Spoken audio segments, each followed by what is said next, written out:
צהריים טובים. אני אתחיל את דבריי בדיבור על 3 עובדות מבחינתי. הראשונה זה שונות במערכת החינוך זו מציאות.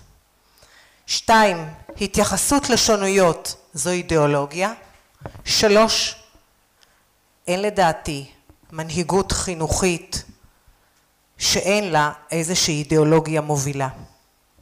ואם אנסה לדבר במערכת החינוך כמנהלת על 3 אידיאולוגיות שיכולות להוביל, אז הראשונה זה האידיאולוגיה שמדברת על הקנייה כדבר החשוב ביותר, מיומנויות, ידע. האידיאולוגיה השנייה זה האידיאולוגיה שמדברת על ערכים אוניברסליים, תרבותיים, והשלישית שמדברת על האדם. וכמובן, הן נוגעות אחת בשנייה, ואני מאמינה ומקווה שאין מנהל או מנהיג חינוכי שהולך רק לפי אידיאולוגיה אחת, אבל לכל אחד יש את המשהו האישי שמוביל אותו. כשמדברים על שונות, אפשר להתייחס אליה מתוך כל אחת מהאידיאולוגיות האלה.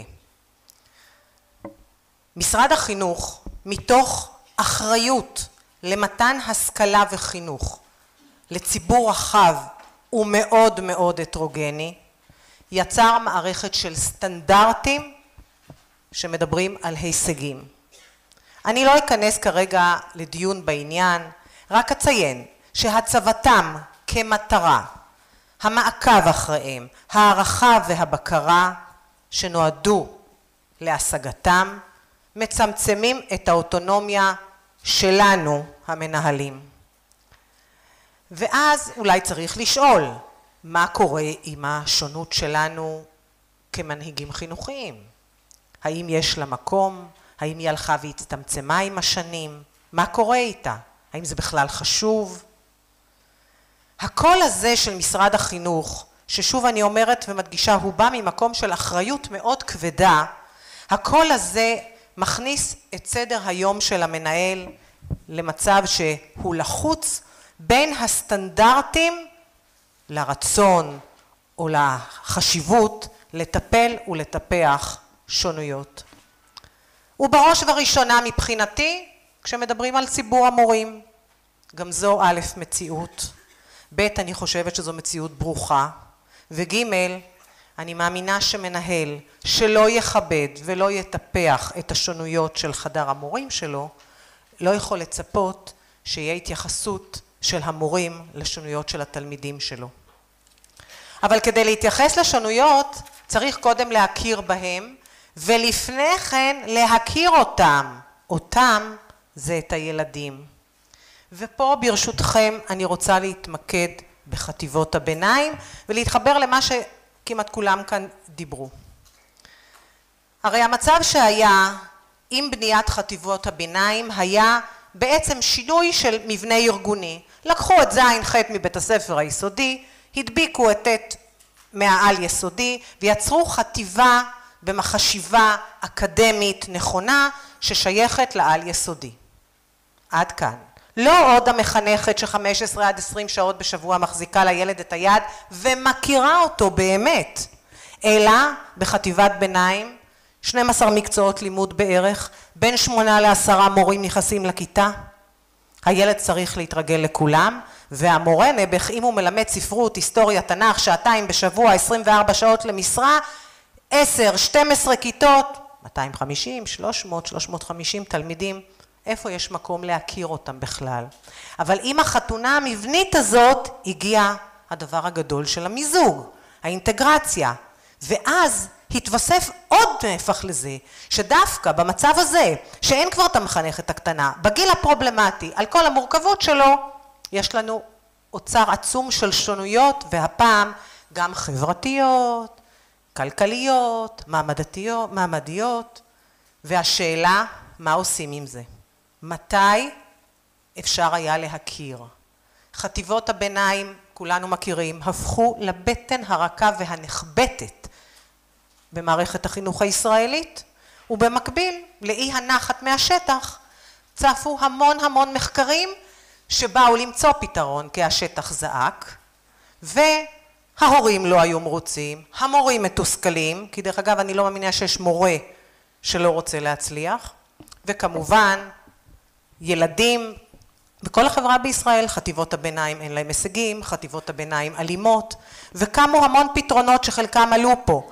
למדנו הוראה מותאמת ודוקטור מרים קדרוני סגנונות למידה, ועשינו הוראה אינדיבידואלית, ועשינו הוראה פעילה, וסליחו לי פה אנשים אם שכחתי משהו מהדברים הנפלאים שהם עשו, נתפסנו בהכל כבקרש הצלה. לא היינו שבעי רצון, כאילו לא קרה שום דבר. ואז התחלנו לדבר על תוכניות לשיפור אקלים, ליצירת אקלים מיטבי. אני בין אלה שלפני 12 שנה נכנסתי עם תוכנית שאז הייתה תוכניתו של פרופסור עמוס רולידר, בניתי איזו חליפה שתתאים לי, כשהיה לי קצת קשה עם הדברים שם, אבל אולי זה בכל זאת. מה אני אגיד לכם? אותם. פרופסור ישרשווילי ראה את השקף של ההיגדים של התלמידים, אני כבר כמה שנים מתייסרת איתו, עם הפער הזה, עם השאלה הבסיסית הזאת, שהאם המורה שלך מכיר אותך מעבר לחומר הלימוד? לא, לא הכירו, לא היה מתי. ואז, לפני כ5 שנים התחיל אופק חדש, ולפני 4 שנים קיבלנו מתנה אמיתית ממשרד החינוך, רבותיי. כן, ממדינת ישראל. ופה זה הנקודות החולשה שלי, אבל אני כנראה אתגבר.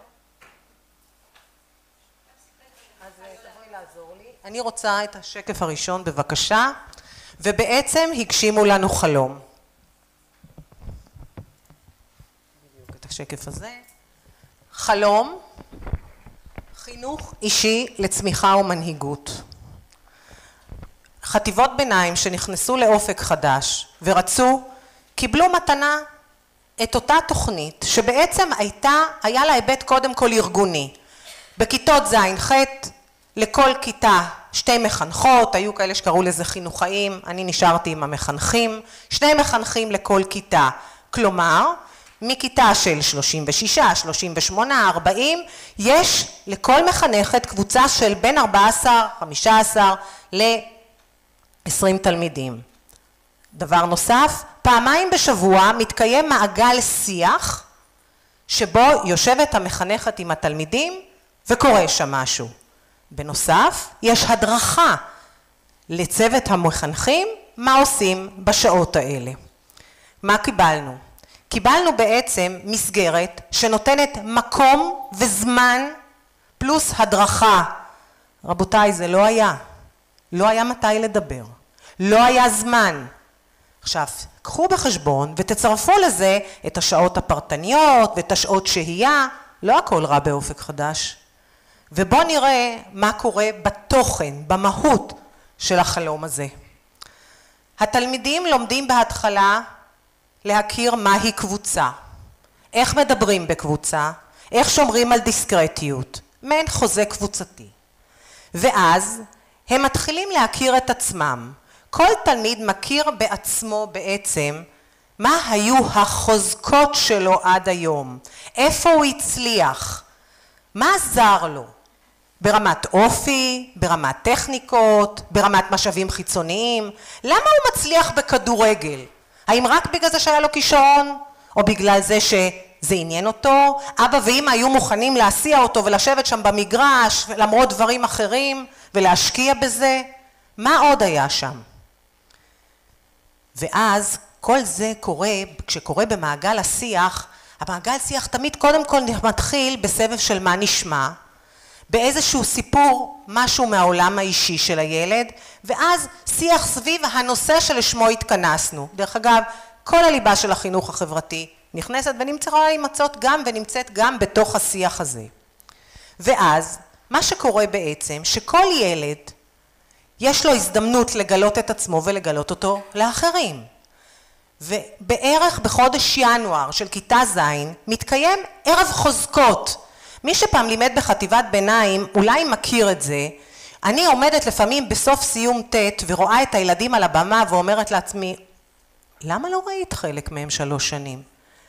הם לא היו מספיק מפריעים, הם לא היו מספיק מצוינים, הם עברו את 3 השנים של החטיבה, לא ידעת שהם טובים בזה והם יודעים לרקוד ולשיר, פתאום הם צצו. זה קורה בינואר כיתה ז', רבותיי.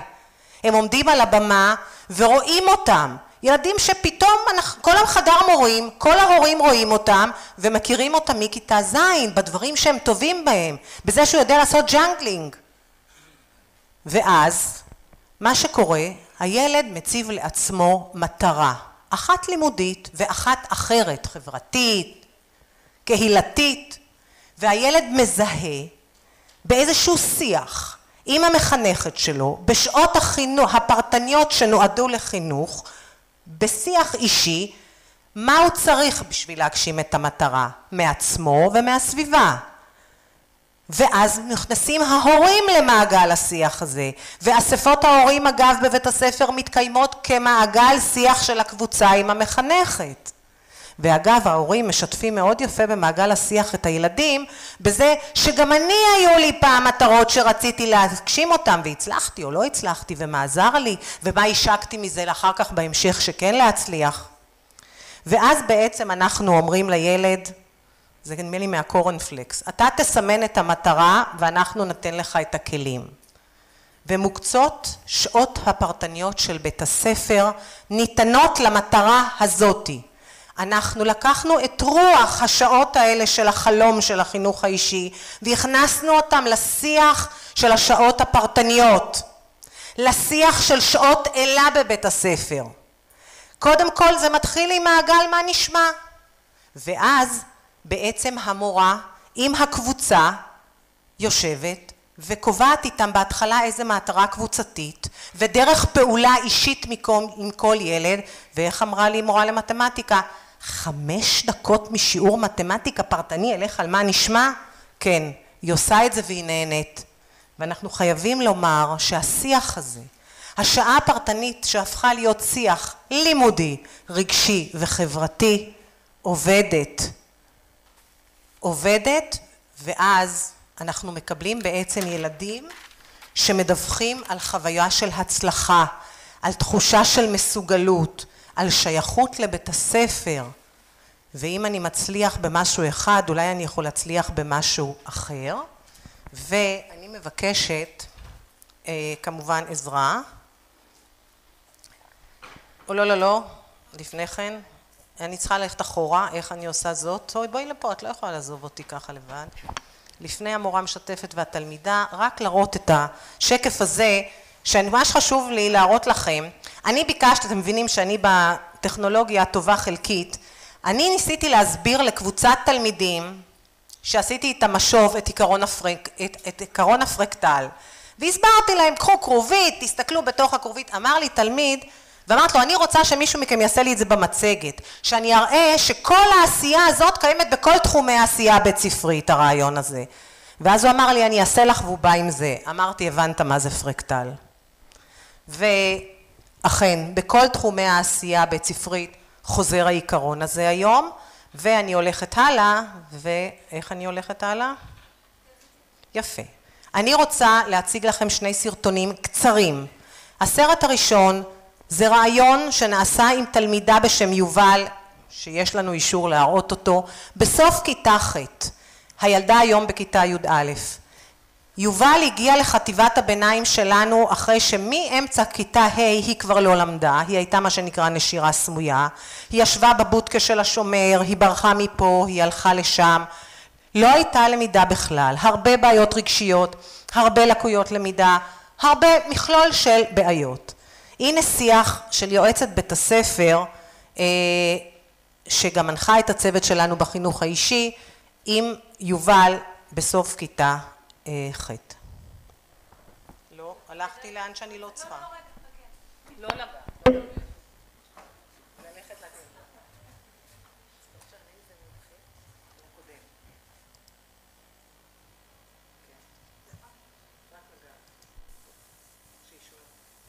איזו ילדה, איזו תלמידה, תלמיד בכיתה ו' ובתחילת כיתה ז'?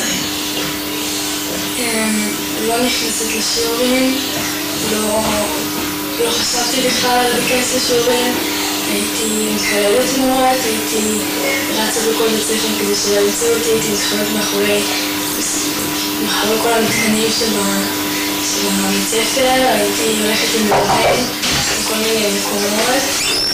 ולפעמים למצוא את השומר עד כמה שעות, כאילו של כל בית ספר. הגעת לכיתה ז', ומה קרה בעצם בכיתה ז' כשהתחלת לעשות תהליך של שינוי? בהתחלה לא רציתי, לא הייתי מוכנה שיגיד לי מה לעשות. ולא רציתי שתגידו לי מה לעשות, ואז שאני אעשה את זה, רציתי שזה לא מעצמי, ולא מאף אחד שיגיד לי את זה. ולא רציתי להקשיב, ולא רציתי לעשות שום דבר. ותראי, היום את במקום אחר לגמרי. בתהליך החינוך האישי, את עשית שני דברים. קודם כל, מה גילית על עצמך בתהליך של החינוך האישי? שאני ילדה עקשנית מאוד, ושאני יכולה להפוך את העולם עם זה לטובה ועם זה לרעה. אם אני רוצה, אני יכולה להיות הכי טובה בעולם. אם אני לא רוצה, אני יכולה להיות הכי רעה והכי עצמנית שאני רוצה.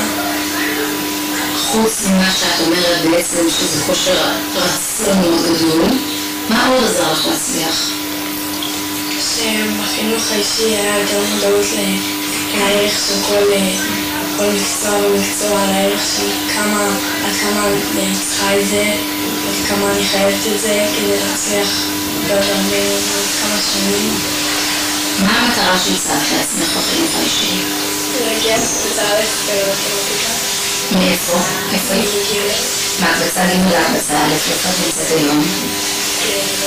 אני רוצה ללמד בקבוצה 90 ומעלה. אני מתרגשת לשמוע את זה, שבעצם את ממש מגשימה עבור חלום. מה החלום שהיית רוצה לחלום אותו ככה לסוף כיתה ט'? להגיע למקצוע שיתאים לכל מיני רגילים עם כל מה שעברתי מכתבה יש משהו שאת רוצה להגיד לעצמך 20 השנה הזאת, 20 מכיתה ח'? מה את יכולה להגיד לעצמך? מרוצה מעצמך, מהתהליך שעבר? מה את יכולה להגיד לעצמך? מרוצה, אבל אני יודעת שאני יכולה תודה רבה חמודה.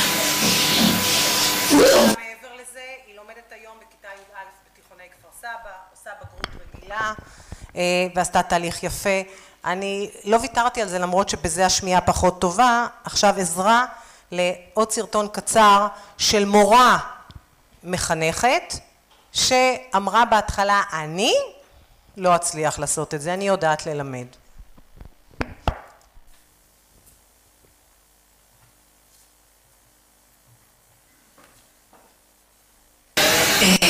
זה התחיל בעצם משנה שעברה, זה היה תהליך, זה לא בא בבת אחת, זה היה תהליך של קודם כל, מה זה החינוך האישי, מה זה בשבילי החינוך האישי, כל מיני שאלות שהוא...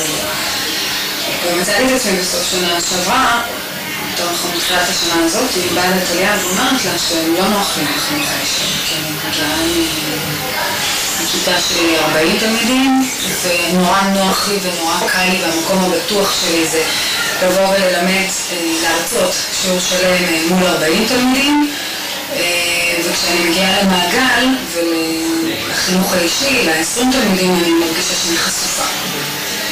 והיה לי מאוד קשה עם זה.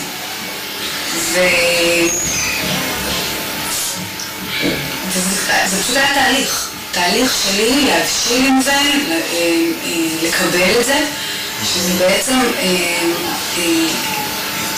משהו שבהתחלה לא הייתי מודעת אליו, שאני עוברת את התהליך הזה במקביל לתהליך אישי שאני עוברת.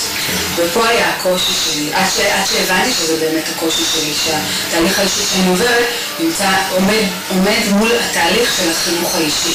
אוקיי. החשיפה הזאת הייתה קשה לי. מה השתנה מבחינתך? מה היה? ממה למה? מה שהשתנה זה בעצם שאני חושבת שהצלחתי לעמוד במטרה שהצבתי לעצמי בתחילת שנה שעברה, שאמרתי שהמטרה שלי הייתה, המטרה שלי שאני יודעת מהם המגרעות שלי, אני רוצה לדעת מהם היתרונות שלי, מה התכונות הטובות שלי. ובשנה הזאת הקודמת ובתחילת השנה הזאת אני פשוט התוודעתי לתכונות הטובות שלי, וזה בא לידי ביטוי בחינוך האישי. למשל, אני לא ידעתי שיש לי סבלנות. אני לא ידעתי שאני יודעת להקשיב. אני לא ידעתי שאני בן אדם מוניטין. לא ידעתי. הייתי בטוחה שאני בדיוק ההפך. אני בן אדם ואני בן אדם שאני מסתכל תמיד על חצי הכוס המלאה. וזה בעצם, אני חושבת שזה הדבר העיקרי שהחינוך האישי פיתחתי בעצם, להבין שאני אחת כזאת שמסתכלת תמיד על חצי הכוס המלאה. אני חשבתי שאני הפוך. זה באמת מרתק. כן. שאת מתארת. זה מסע. החינוך האישי מבחינתי היום, כשאני מסתכלת עליו אחורה, זה... אוקיי. חתיכת מסע. כן, לעצור את זה.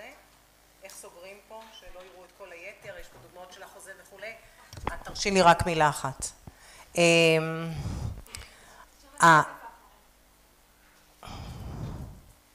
את התודה, אבל רק עוד שנייה. אני חייבת להגיד לכם משהו. אני עדיין לא הייתי שבעת רצון, והצוות שלי איתי, ואמרנו שלא יכול להיות שגם כשמתחלף הכובע, חייב להתחלף הראש. לא, זה לא ייתכן. אני רוצה לבדוק האם גם כשמתחלף הכובע ואני נכנסת כמורה למתמטיקה או להיסטוריה או לספרות לכיתה מלאה, הראש יישאר אותו ראש. ועשינו איזשהו שיח גדול בבית ספר, בתהליך שהולך כבר מעל שנה. מה אני יכול לקחת מהדברים האלה, מהשיח הזה, שעובד במעגלי שיח יותר קטנים לכיתה הגדולה? ויש חבר'ה. ואפשר לקחת, אנחנו בתהליך. יש כאלה שיש שונויות בין המורים, יש כאלה שיותר קל להם ויש כאלה שיותר, אבל שיח כזה אפשר לעשות גם בכיתה גדולה, וגם לדבר על מטרה בתוך הכיתה הגדולה. תודה רבה.